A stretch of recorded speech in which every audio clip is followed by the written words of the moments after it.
Buenas noches, ¿qué tal, licenciado? Soy José Alfredo Fuentes Grijalva y en esta ocasión voy a hablar sobre el primer tema del Congreso, que fue autocuidado y adaptación a una necesidad actual en fisioterapia, en terapia física y ocupacional. Muy bien, en este tema se enfocó en la parte psicológica sobre el personal médico que atiende a pacientes en los centros de atención médica, valga la redundancia. La atención en la primera línea eh, es donde están todos los pacientes en estado crítico que ganan o pierden la batalla contra el virus. Y esto muchas veces nos afecta psicológicamente y eh, anímicamente nos debilita. Nos dieron recomendaciones cómo afrontar esta situación, tales como hablar con el equipo de trabajo y apoyarnos mutuamente para minimizar la carga de trabajo a la persona que esté más afectada, tanto por ver a los pacientes que no pudieron ganar la batalla, que han muerto, y todo esto lo asociamos a nuestra vida, a nuestro diario vivir, y eso hace que nos afecte psicológicamente y nos deprimamos y lo relacionamos a nuestra vida. Entonces nos baja y también nos debilita anímicamente. Una de las recomendaciones fue eso, ¿verdad? Hablar con el personal, cambiar los papeles, pasar a un área menos conflictiva, como sería el área de rehabilitación, donde las personas ya tienen más ánimo, están felices de haber superado la enfermedad, de salir de ahí, ¿verdad? Entonces ya nos vamos recuperando poco a poco. También sería buscar maneras de desestresarnos, tomar buenos descansos, y esto nos va a ayudar muchísimo mental, emocional y físicamente. El siguiente tema es cómo y cuándo abordar al paciente por fisioterapia en unidad de cuidados intensivos. De acuerdo a indicación médica, bueno, pues aquí nos explicaron uno de los papeles más importantes en donde se desenvuelve la fisioterapia. Tiene importancia ya que al abordar al paciente con fisioterapia en la etapa crítica, le brinda al paciente una rehabilitación más rápida y de todas sus funciones saliendo de la unidad de cuidados intensivos, ya que al salir el paciente presenta una debilidad adquirida por la inactividad en la que se encontraba. Y si recibe esta atención terapéutica durante la fase crítica, tendrá más potencial de revertir la enfermedad más rápidamente y recuperarse. También se reducirán las secuelas, no necesitará tantos cuidados de enfermería.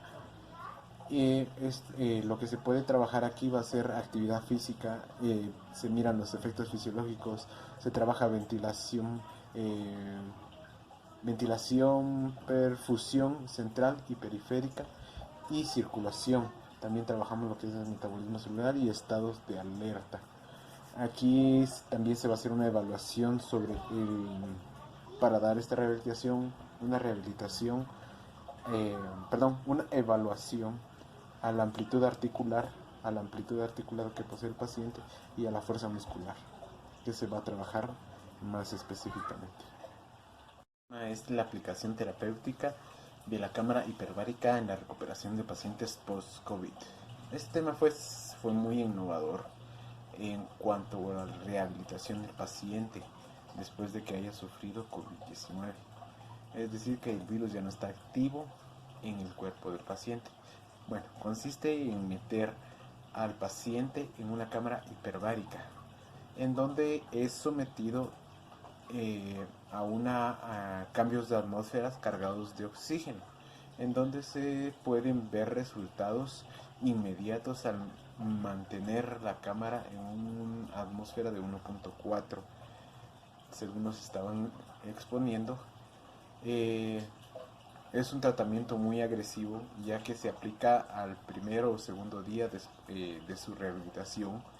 El tiempo de rehabilitación al utilizar la cámara es bastante rápido, ya que si no se utiliza, pues el paciente tardaría como un mes y medio para poderse recuperar sin aplicar este método.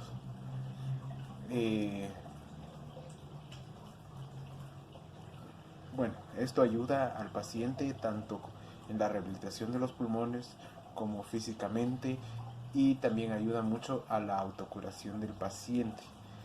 Esto se ve reflejado que al recibir esto durante una semana mejora muchísimo. Eh, es un método bastante efectivo que están utilizando en Costa Rica, y pues la verdad, a comparación con lo que se está utilizando aquí, es una gran diferencia en el tiempo que se utiliza. Bueno, el siguiente tema es eh, protocolo de intervención del fisioterapeuta en las diferentes fases del paciente con COVID. Bueno, pues al trabajar lo que es el área, el aparato locomotor, durante el estadio crítico del paciente, se, se tiene que trabajar el movimiento, evitar la atrofia muscular, la limitación en la amplitud articular, la fuerza muscular, prevenir puntos de presión o úlceras por decúbito, ya que se encuentran inmovilizados en una camilla, más los pacientes que se encuentran en estado crítico, ¿verdad? O en la unidad de cuidados intensivos. Eh, lo que se trabaja aquí son tres fases, ¿verdad? Se va a trabajar con pacientes en UCI, eh, fase de recuperación y fase de rehabilitación en casa. Al trabajar con los que están en estado crítico, ellos están inmóviles en una camilla, entonces hay que colocarlos en una posición cómoda, colocando varias almohadas como soporte en diferentes puntos, tales como la cabeza, los brazos, la caja torácica, el abdomen, y elevar los pies para mantener, para ayudar y evitar las llagas y mejorar la circulación. Saliendo de esto, en la fase de recuperación, puede que siga con dispositivos de oxigenación, pero ya les puede permitir hacer movilizaciones activas que reactiven su sistema locomotor, ¿verdad? Y en la fase de rehabilitación en casa, los pacientes han terminado su proceso hospitalario y el médico decide enviarlo a casa para continuar con su reposo, perdón, con su proceso de rehabilitación para su integración completa en los roles que realizaba eh, antes de su contagio, ¿verdad? Y como fisioterapeutas los acompañamos en cada uno de estos procesos, aplicando el plan de entrenamiento para la recuperación de sus funciones corporales. El siguiente tema es sobre las medidas de seguridad ocupacional en tiempos de pandemia. Con respecto a los medios de precaución ocupacional, se refiere a todos los acuerdos y leyes y normas de bioseguridad que deben presentar cada institución laboral. También estamos hablando de los derechos, obligaciones y prohibiciones que hay entre empleador y empleado. Hay una institución que vela por esto, por ver que estas cosas, por estas situaciones se cumplan, como lo son el Ministerio de Trabajo y Prevención Social y el IX, Instituto Guatemalteco de Seguridad Social. Algunas de las leyes que se basan sobre esto o que se fundamentan en esto son la Constitución Política de Guatemala, en el artículo 93 al 100 del Código de Trabajo, artículos 197, 205. También está el Acuerdo Gubernativo 229 del 2014 y Reglamento de Seguridad Ocupacional reformado por Acuerdo Gubernativo 33-2016.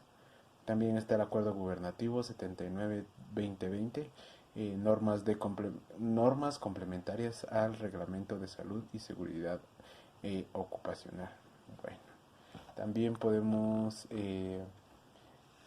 decir que son para prevenir y reducir los riesgos de contagio a nivel del país. Bueno, el siguiente tema es sobre órtesis para las lesiones del plexo braquial, nervio radial y medio cubital. En esta ocasión pues no es un tema tan relacionado con la pandemia, pero sí siempre en el área de rehabilitación. En esta ocasión sobre los aparatos inmovilizadores, una actualización de los materiales que podemos encontrar en la actualidad, que vienen mejorando mucho la ergonomía, la economía, la funcionalidad, la adaptabilidad de los materiales. Voy a hablar de la órtesis, ya más específicamente es la utilización de dispositivos ortopédicos que sustituyen una función o ayudan a rehabilitar un miembro afectado por algún tipo de lesión traumática o patológica. Los materiales que nos presentaron en el Congreso, pues no apunté muy bien los nombres, pero son el X-Men, un tipo de malla termomoldeable que se adapta al miembro a tratar. La mayoría tiene esta característica de los que voy a mencionar. El Speedmit, material casi plástico con aberturas que permiten una mejor ventilación de la piel en cuanto a este se use. También está el Orthoplast, este sí es más como más resistente, lo único es que es plástico y no ventila muy bien y junta mal olor.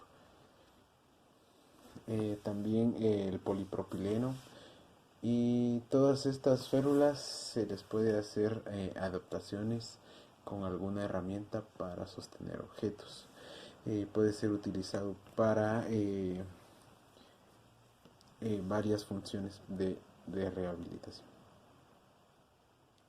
También para utilizarlo en los cabestrillos. Otro de los temas fue la rehabilitación cardíaca, un tratamiento personalizado. Bueno, en esta ocasión, como otros tratamientos, este también es muy agresivo en su inicio a la rehabilitación, ya que este se da desde el primer día, a partir del cual las condiciones clínicas y hemodinámicas se estabilizan. Se trabaja el ámbito del ejercicio, movilización precoz, después ejercicios pasivos, ejercicios activos de las articulaciones y aprendizaje de respiración diafragmática. Bueno, para no hacerlo tan largo, son 4 fases que se van a trabajar en esta oportunidad y no hay mucha especialización sobre este tema en Guatemala, ¿verdad? También se trabaja en base a un plan de entrenamiento basándonos en los signos vitales y en el ritmo cardíaco máximo para planificar esta, este entrenamiento o rehabilitación. Y cabe recalcar que es un tratamiento multidisciplinario, ya que no solo los fisioterapeutas actuamos en esto, sino los doctores, junto con los enfermeros, nosotros, y también podemos involucrar personal de otras áreas, ya más para la rehabilitación en casa, como son maestros de educación física, entrenadores, ya para que puedan llevar el control de esto. Y para terminar, también pues hablaron sobre tesis, nos dieron un pequeño vistazo de cómo tenemos que trabajar nosotros como profesionales y hacer nuestra investigación de tesis. Eh, Son tesis muy interesantes. Una de ellas nos dejó recalcado que no terminó la investigación, así que podemos proseguir con esta investigación. La primera nos habló sobre los reflejos en el recién nacido prematuro, ya que no pueden no tienen el reflejo para la lactancia, para mamar, ¿verdad? Entonces, para estimular eso y que sea mucho más fácil su crecimiento y no sea tan difícil poderlo alimentar. Y con eso me despido. Muchas gracias.